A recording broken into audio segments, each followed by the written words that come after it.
What is going on to all my C fans out there, and welcome back to my channel. We are back breaking down this third and final season, episode 6, which was titled The Lowlands, an episode in which we see Sibeth meets her king. We also meet some cannibals, and we have to say goodbye to one of my favorite characters. We'll be discussing that and so much more in today's spoiler breakdown. But before we get into it, if you all haven't already, consider subscribing to the channel and hitting that notification bell. That way you can stay up to date with all my daily content. You can also give your boy a follow on Instagram, TikTok, and Twitter. All those links can be found in the description of this very video. Which, speaking of this video, if you enjoyed today's review, make sure you give the video a thumbs up as well as share it.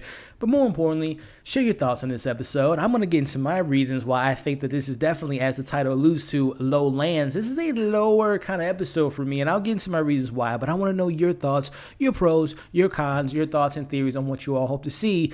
We only got 2 episodes left. Let's talk about it in the comments below. With that being said, let's get into the breakdown. Full spoilers ahead as we open the episode with seeing Maghra and Jun feeling confident that they may have seen the last of the Witchfinders for now, only to find that the remaining key members of the council has been brutally murdered. Now, remember a couple weeks ago, I said to you all, I think the decision to show mercy to those Witchfinders are going to end up biting Maghra in the ass, and it certainly does, as we see her embracing more of what Sibeth told her about what it takes to rule, and you have to sometimes do it with violence. Now, as we see her cutting this man's hands off for making remarks about her family and the whereabouts of the Witchfinders, I really wish, I'll be honest with you all, her actions right now are pretty understandable because, again, everyone's rebelling against her. The Witchfinders, the people of her town are kind of saying these nasty remarks, wants her kids to be killed, so I can understand her motives.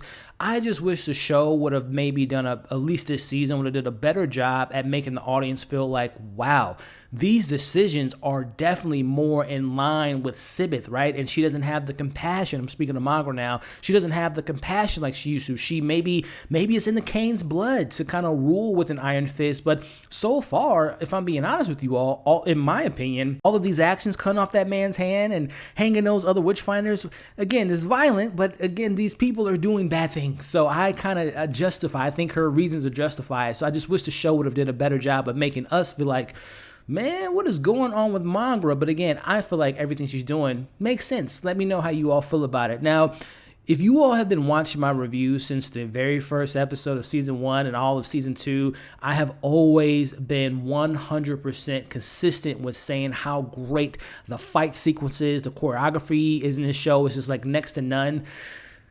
This episode's fighting sequences, and we'll get into the later ones with the cannibal team, but the one that we get here with Maghra fighting one of the witch leaders, and we see Jun fighting, and they find them, and it felt amateurish. It felt very kind of low stakes. The intensity was lacking. I just wasn't impressed like I normally am. Like, normally the brutality and the violence is always there.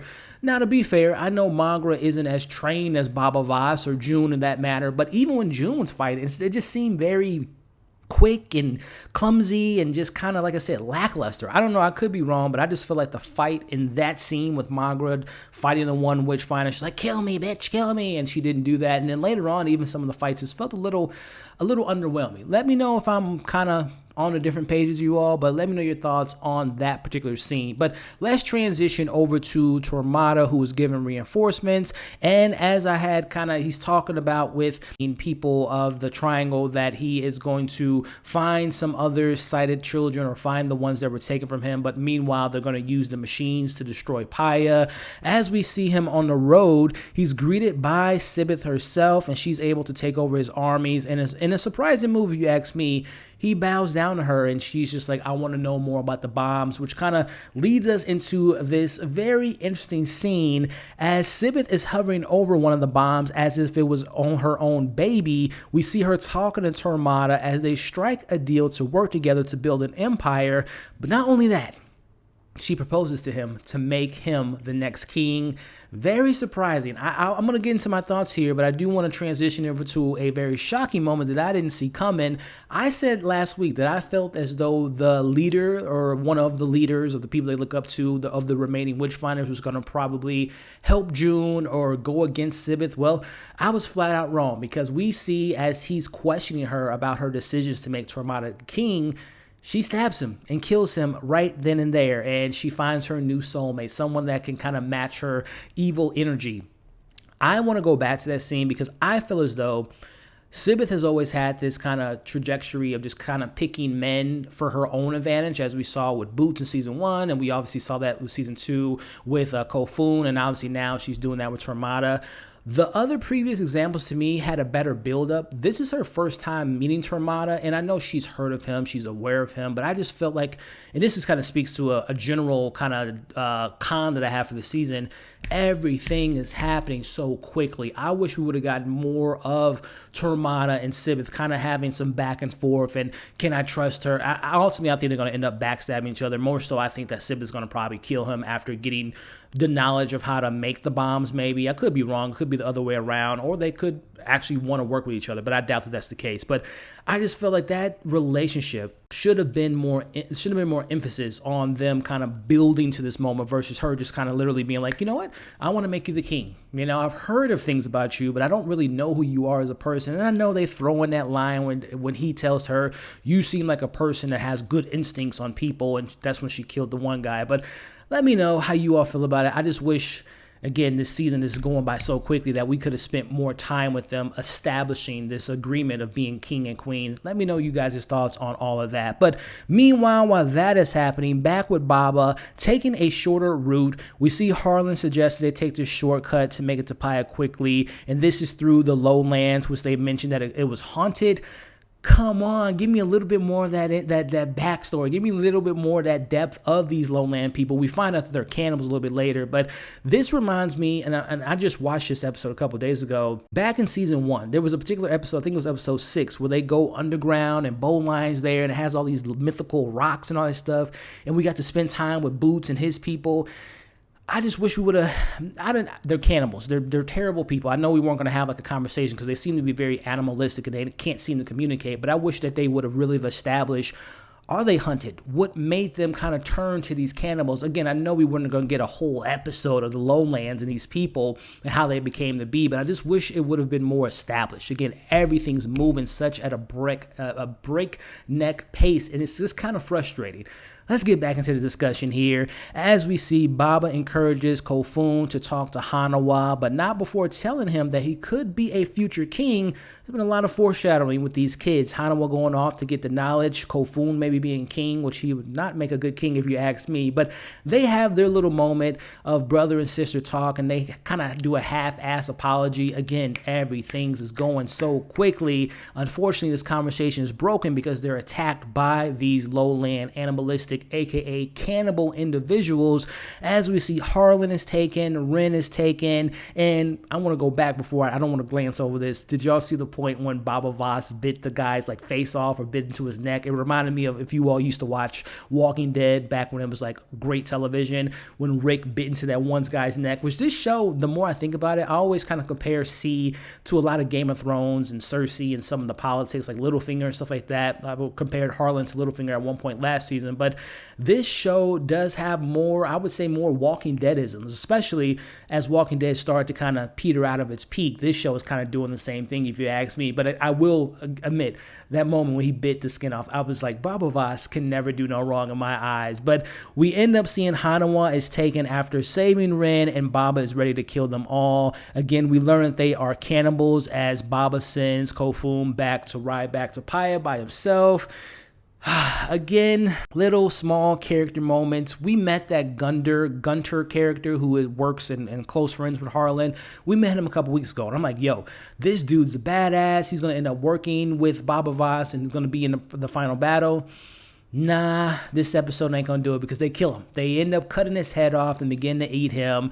They take Harlan, and next thing you know, I'm thinking that Harlan's gonna be in some trouble, which ultimately we'll talk about him in a second, RIP. But they take him, making it seem that they're gonna kill him next, only for the next scene to go to somewhere else with, I believe, with Sibeth, and they switch it up with the scene with her and Tormata. But the next time we see them, he's like fine, and he gets into like a scuffle with one of the remaining animal people. There's a bit of a fight. He ultimately cracks his face open, smashes his face in, while we have the fight between Baba and the cannibals leader. Again, I never have anything bad to say about Baba, but that fight with the leader, while it was the best fight of this episode, it wasn't as, again, the intensity and the skills and the choreography just seemed to be lacking to me in this episode. Everything in this episode, as the title alludes to, Lowlands, everything felt low. It felt kind of slow and felt kind of filler, if I'm being honest with you all, but I digress. He kills the leader by ripping his stomach open again. I can always anticipate Baba to give me something meaty and to bite into, all pun intended. But this is the moment here that pisses the hell out of me. We see Harlan end up getting stabbed in this fight, and he gets cut pretty deeply. He says his goodbyes to Hanawa, which I will say, him and Hanawa have a little bit of a moment, as we saw Harlan had a moment with Kofun a couple weeks ago when he's like kind of being a stepdad to them and giving them good advice. He gives her the, not necessarily advice, but he tells her, tell the people in Paya that I was a hero. I went out as a hero, right? And he gives her a gift to give to her mom, and she'll know what that means. We see Baba and him talking. He says, Baba, don't let them take over my city, and he dies.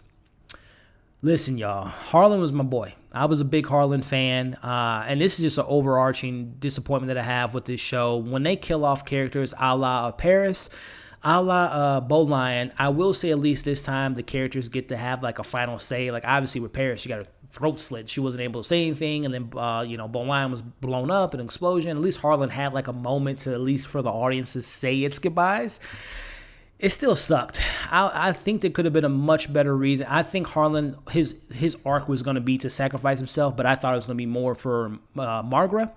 Or Maghra, I just made up a name. Maghra. I thought that he was going to actually save her and sacrifice his life to do something like that. But in a way, he did some sacrifice himself by defending Hanawa. And again, it wasn't because she was going to get stabbed. He just happened to get stabbed in that confrontation. So he did go out in a way that kind of ties to Maghra and his love for her, because obviously she loves the kids and he's technically their stepfather. But it's a much better handled death than the other ones that I mentioned, but I still feel like the way that the show handles the death of these important characters, and a fan favorite, like I love Harlan. You all know that, but I don't know. Let me know how you all feel about it, but I will take the time to say R.I.P. to Harlan, a fantastic character that came into the season last year. I always compared him to someone like a Littlefinger, more like a Lord Varys, again, my Game of Thrones comparison, where you didn't know if he was a good guy or a bad guy, where does his alliance lie, but as season 2 went on, and especially in this season, we know that if it was Maghra, he was in love, he was on the right path. So really fun character, very funny character, brought a lot of levity to the show, brought some good politics to the show, and just a great character overall. So again, R.I.P. to Harlan. You deserve better, my friend. But as we wrap up the episode, we see Kofun is captured, and Sibeth and Tormata are prepared to destroy Paya. Now we have episode 7 and obviously episode 8. I am at this point, as far as what I think was going to happen next week, we're going to probably see like a mini battle. Everyone from, and we might lose another character. Now, I don't think it's going to be any of the main characters, but I can see maybe Charlotte coming back with like reinforcements towards the end. I don't know. Maybe they'll say that for the finale. Maybe no one will. Maybe June. Maybe June can die next week. Or again, maybe no one. But overall, guys, I'm not going to lie, this episode felt like a detour, like literally like the show did, like a shorter route to the Paya. But this episode wasn't my favorite, guys. I'll be honest with you, I didn't like the episode much of. There was really no highlights for me besides Baba ripping that guy's stomach open.